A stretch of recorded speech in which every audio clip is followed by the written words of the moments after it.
Wala ako narinig kay Senator Bato, si Nancy De La Rosa na lang nagte-text eh. Kasi hindi mo naman mabibintang yung tao, walang waran, puro haka-haka, puro chismis, puro balibalita, puro kopya-kopya.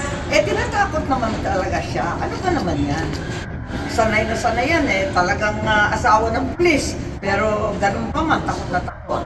At kabang-kaba, nananawagan, natulungan saan sila, na kahit pa paano may due process, may justisya, may soberanya ng Pilipinas. Ma'am, Sa lahat. natanong, Senator Bato, unang-una talagang isang malaking kabutistugan ang pinagsasabi nila na may balita, na merong warrant, na narinig nila, na may kopya, na hindi maipakita, pero sinentensyahan na kung anong gagawin. Ano bang kalokohan yan? Tapos, ayan, nagpauso pa na hindi magkasundo yung kapatid. Yung kapatid naman, ang sabi, wala pa daw warrant. Pagkatapos noon, si Secretary Bersamin, iba naman ang sinasabi. Talaga bang linilito ba tayo? Pero higit sa lahat, kung may warrant, ilabas. Kung walang warrant, tumahimik na kayo. Tantananan ninyo kami. Ano ba naman pananakot ginagawa?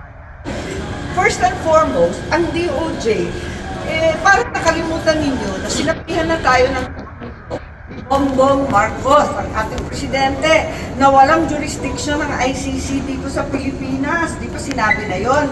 Pero, ayan, iba ang sinasabi, iba ang nagawa.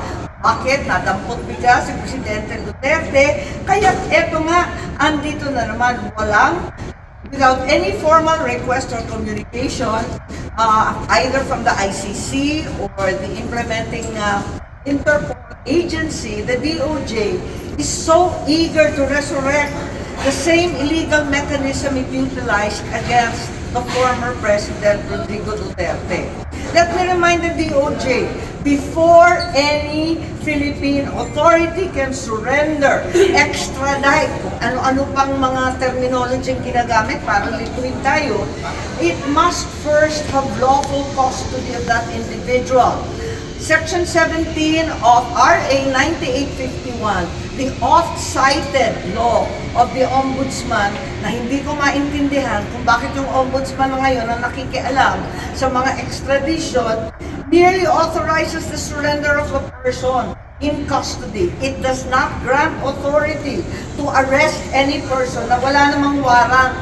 Naku naman talaga kayo, ginugulo lang ninyo kami at talagang linilin lang ang mga Pilipino. Pananakot na klarong-klaro.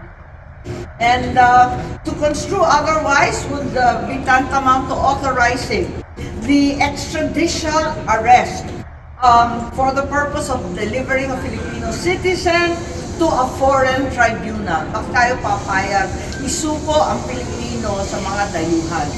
Power that the RA 9851 clearly does not bestow.